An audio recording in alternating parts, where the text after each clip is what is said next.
உறவுகளே! எல்லாரும் எப்படி இருக்கீங்க? நல்லா இருக்கீங்களா? இன்னைக்கு அழகான ஒரு ஸ்டோரி தான் பார்க்க போறோம். நம்மளுக்கு நெறைய விஷயங்கள் நெறைய கதைகள் கத்துக் குடுக்கும். அந்த மாரி இன்னைக்கு ஒரு சூப்பரான ஒரு ஸ்டோரி தான். முன்னொரு காலத்துல ஒரு கழுகு தியானம் பண்ணிக்கிட்டே இருந்திருக்கு. கடவுள் நம்பிக்கையா கொண்ட ஒரு கழுகு.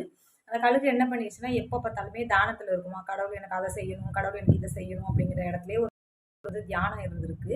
அப்ப பார்த்தீங்கன்னா, நம்ம கடவுள்ட்ட வேண்டிக்கிட்டே இருக்கமே, நம்ம கடவுள் காதுல விழுகுமா? நம்ம கடவுள் நம்மள பார்ப்பாரா? அப்படின்னு ஒரு சமயத்துல மரத்த விட்டு வெளியில கடவுளே நான் கேட்கிறதெல்லாம் உங்க காதுல விழுகுதா? அப்படின்னு கடவுள்கிட்ட கேட்கிறாரு வானத்த பார்த்து. அப்ப அங்கேருந்து ஒரு சத்தம் வருது. கண்டிப்பா நீ கேட்கறது எல்லாமே என் காதுல விழுகுது. அப்போ எனக்கு இன்னைக்கு நீங்க சாப்பாடு தந்துருவீங்களா? அப்படின்னு சொல்லி கடவுள்ட்ட அந்த கழுகு கேட்குது. கண்டிப்பா, நிச்சயம் உனக்கு இன்னைக்கு சாப்பாடு உண்டு. அப்படின்னு சொல்லி அந்த கடவுள் சொல்றாரு. சொல்லிட்டு மறைஞ்சிடுறாரு. சரி நம்ம கடவுள் தான் இன்னைக்கு சாப்பாடு தாரேன்னு சொல்ட்டாரே!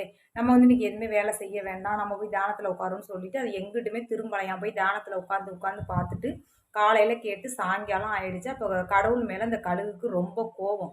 என்னடா நம்ம இப்படி உதவி கேட்டு இந்த கடவுள் செய்யவே இல்லையே! கடவுள் கூட இப்படிதான் இருப்பாங்க போலன்னு சொல்லிட்டு என்ன பண்ணிடுச்சு, வெளியில வந்துச்சாம். வெளியில வந்த உடனே கடவுள் மேல இருந்து ஒரு சத்தம் வந்திருக்கு. கடவுள் கேட்டிருக்காரு, "என்ன நான் குடுத்த உணவ நீ சாப்பிட்டியான்னு?" சொல்லி கேட்டிருக்காரு. ஐயோ! நீ எங்க எனக்கு உணவே குடுக்கலையே! அப்படின்னு சொல்லி கடவுள பார்த்து இந்த கழுகு கேட்டிருக்கு.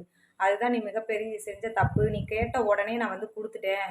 உன் பின்னாடி பாரு. ஒரு செத்த தவளைய அந்த கடவுள் குடுத்துருக்காரு.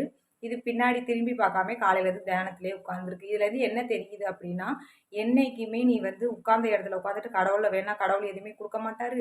4 விஷயங்கள நம்மளுக்கு 4 வழிகள தான் நம்ம காட்டுவாரு.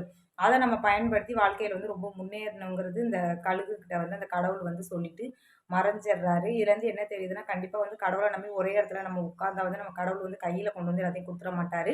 ஒவ்வொரு விஷயங்களையும் நம்ம செய்யறது 4 வழிய தான் கடவுள் காட்டுவாரு. அந்த வழியில நம்ம போய் நம்ம தான் நம்ம வாழ்க்கைய முன்னேற்றிக்கணும். இந்த பதிவு புடிச்சிருந்தா மறக்காம ஒரு லைக் பண்ணிட்டு, சேனல் பிடிச்சிருந்தா சேனல் சப்ஸ்கிரைப் பண்ணிக்கோங்க. பாய் உறவுகளே!